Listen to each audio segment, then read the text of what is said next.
देता हूँ लोकतंत्र के पर्व की। मैं इलेक्शन कमीशन को बधाई देता हूँ, शुभकामनाएं देता हूँ कि उन्होंने इतनी मेहनत से सारा इलेक्टोरल वोटर लिस्ट को लेकर आए, इतनी तैयारियां की हैं। बहुत ही अभी मैं देख रहा था जो है प्रेस कॉन्फ्रेंस, तो वहाँ पे उन्होंने बताया कितने सघन तरीके से उन्होंने कितने अच्छे तरीके से सारी तैयारी की हैं। तो मैं सारे दिल्ली वासियों को कहना चाहता हूँ कि बढ़ चढ़ कर इसमें हिस्सा लें, एक अच्छी सरकार बनाइए, एक जो है हमारे बीच में ऐसी सरकार हो जो किसी से झगड़ा ना करे, केवल काम करे, विकास करे, मोदी जी के विज़न को दिल्ली में लेकर आए, एक ऐसी सरकार बनाए। तो सभी को अपने दोस्त मित्रों के साथ में, रिश्तेदारों के साथ में वोट करने जाना चाहिए और सभी को इसमें पार्टिसिपेट करना चाहिए। जहां प्रवेश वर्मा वोट देने की अपील कर रहे हैं, वहीं कांग्रेस और आम आदमी पार्टी भी पीछे नहीं है, उन्हें भी सुनिए। तैयारी तो है, इसीलिए हम लोगों ने अब की बार सीट भी जल्दी अनाउंस की, हमारा मैनिफेस्टो भी निकला, हम इसकी बातचीत करते रहे, आपस में मीटिंग्स हो गई। और हम लोग जानते थे कि हमारे पास विधायक नहीं हैं, हमारे पास सांसद नहीं हैं, कॉरपोरेटर नहीं हैं, तो इसलिए वर्करों को इकट्ठा करके, जोड़ के, संगठन को फिर से पिरो के हम लोगों को एक नई सिरे से राजनीति करनी पड़ेगी और पॉलिटिक्स करनी पड़ेगी। वो की है हमने, और क्योंकि वो एक खाका नीचे तैयार हो गया है, तो अब हम जब इलेक्शन में जा रहे हैं, डोर टू डोर जा रहे हैं, घरों में जा रहे हैं, मीटिंगों में जा रहे हैं, लोगों का उत्साह जो है वो कांग्रेस की तरफ आ रहा है।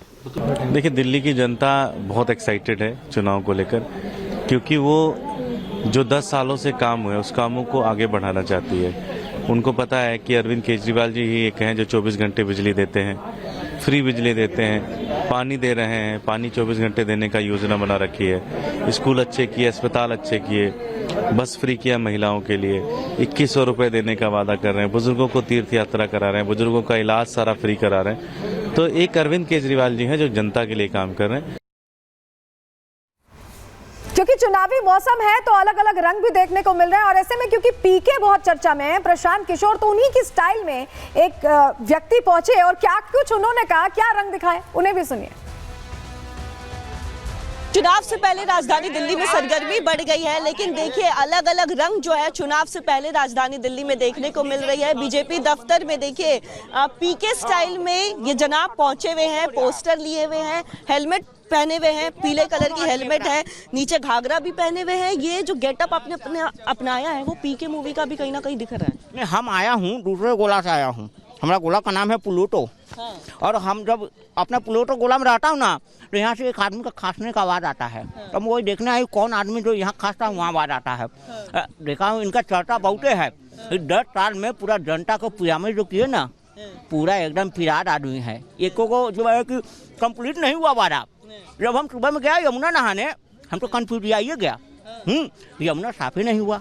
हाँ, तो देखा आपने, आमिर खान से इंस्पायर्ड पीके स्टाइल में पहुंचते हैं और कहते हैं कि बहुत सारे काम नहीं हुए। तो जवाबदेही आम आदमी पार्टी की है, कुर्सी पर बरकरार रहने की चुनौती उनकी है, बीजेपी के लिए मौका है और कांग्रेस के लिए भी मौका ही मौका है। तो क्या होगा ये देखने वाली बात होगी। चलिए अगले सेगमेंट की ओर बढ़ते हैं।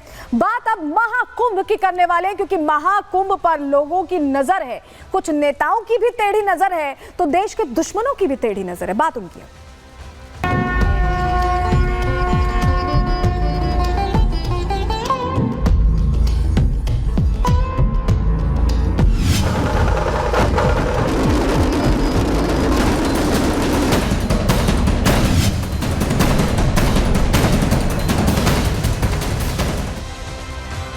प्रयागराज में महाकुंभ, भव्य महाकुंभ का आयोजन हो रहा है। तैयारियां पुख्ता है, व्यवस्थाएं पुख्ता है, लेकिन कुछ नेताओं की आंखों में चुभ रहा है महाकुंभ का ये आयोजन, जहां सनातनियों का जुटान होना है, जहां आस्थावान अभी से पहुंचने लगे हैं और करोड़ों सनातनी शीश नवाने पहुंचेंगे, स्नान ध्यान करने पहुंचेंगे। लेकिन जो भी आंख दिखा रहे हैं, चाहे वो देश के दुश्मन हो, खालिस्तानी आतंकी हो या दूसरे सियासी दुश्मन, उन्हें भी ये जान लेना चाहिए कि हाईटेक तैयारियों के साथ उत्तर प्रदेश में महाकुंभ में बड़ी तैयारियां हैं। कैसी हाईटेक तैयारियां हैं, जरा 4 तस्वीरों के जरिए आपको पहले दिखा रहे हैं। ये तस्वीरें देखिए, जहां साजिश रचने की बात हो रही है, वहां व्यवस्था कैसी है। नागा साधु तलवार गदा लिए छावनी में प्रवेश कर रहे हैं। और इसके अलावा दूसरी तस्वीर देखिए, दूसरी तस्वीर पुलिस और कमांडो एटीएस कैसे परेड कर रही है ये देखिए, क्योंकि महासुरक्षा घेरा तैयार किया गया है। पहरेदारी संगम में बोट से की जा रही सुरक्षा घाटों पर भी सुनिश्चित हो, इसका भी पूरा ध्यान रखा जा रहा है। इसके अलावा मेला क्षेत्र की ड्रोन से निगरानी हो रही है, यानी हर चीज पर पैनी निगाहें हैं, पैनी नजर है और कहीं कोई गलती का स्कोप नहीं है, कहीं कोई गलती ना हो इसके लेकर पूरी तैयारी यहां दिखाई दे रही है। लेकिन खालिस्तानी आतंकी पन्नू की एक बार फिर से धमकी आ गई। अभी कुछ दिन पहले आई थी जब पीलीभीत में 3 आतंकियों का एनकाउंटर हो गया था और अब फिर से धमकी आई। हुआ क्या है खबर बता देते हैं आपको। महाकुंभ के खिलाफ आतंकी साजिश रचने की कोशिश कर रहा है। खालिस्तानी आतंकी पन्नू ने फिर से धमकी दी है और इस बार पन्नू के नाम से सैकड़ों लोगों को, देखिए तरीका बदल दिया है, सैकड़ों लोगों को ईमेल भेजा गया है। पहले वीडियो जारी किया जा रहा था और अब ईमेल भेजा गया है। 13 और 26 फरवरी को इन लोगों को, खालिस्तानी समर्थकों को प्रयागराज पहुंचने के लिए और लखनऊ पहुंचने के लिए कहा गया, यानी एयरपोर्ट पहुंचने के लिए कहा गया है और कहा गया है कि खालिस्तानी झंडे फहराएं, इस तरह से विरोध दिखाने की कोशिश करें। ये पन्नू ने निर्देश दिया है। पन्नू ने महाकुंभ को महायुद्ध नाम दे दिया है। एक तरीके से भड़काने की कोशिश उनकी तरफ से की गई है। लेकिन पन्नू इतना बेचैन क्यों है? बेचैनी पन्नू की बढ़ तब से गई है जब से खालिस्तानी आतंकियों को ठिकाने लगाया गया। 3 खालिस्तानी आतंकी पंजाब में घटना को अंजाम देने के बाद उत्तर प्रदेश में शरण लेने आए थे, लेकिन उनका हिसाब कर दिया गया क्योंकि ये योगी का प्रदेश है, योगी की पुलिस पूरा हिसाब कर दिया है और इसीलिए बेचैनी बढ़ी है। चलिए जानकारी आपके सामने रख रहे हैं। हुआ क्या, दरअसल खालिस्तानी आतंकियों के सफाए से ही पन्नू बौखलाता, नाराज होता दिखाई दे रहा है। ये 3 चेहरे आप यहाँ देख रहे हैं।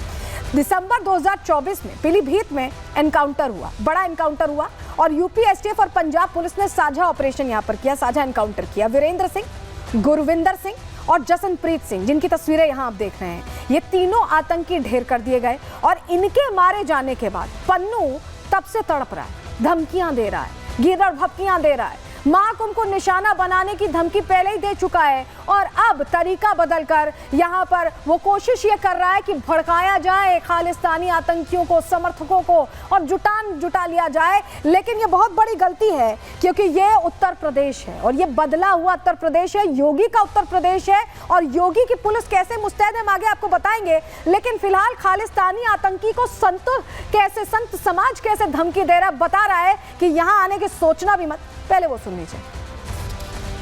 महाराज जी क्या कहेंगे, जिस तरीके से आतंकी हमले की यहाँ पर धमकी दी है, तो आपका क्या जवाब? बोलिए जगत गुरु श्री चंद्र महाराज की जय। जे धमकी दी गई है तो जे हिंदू है, हिंदू भी किसी से कम नहीं है। जो भी मतलब कि ईंट का पत्थर से जवाब देंगे हम भी किसी से कम नहीं है। जो हमारे को करेगा हम उनको आगे बढ़कर जवाब देंगे। महाराज जी आप क्या कहना चाहेंगे?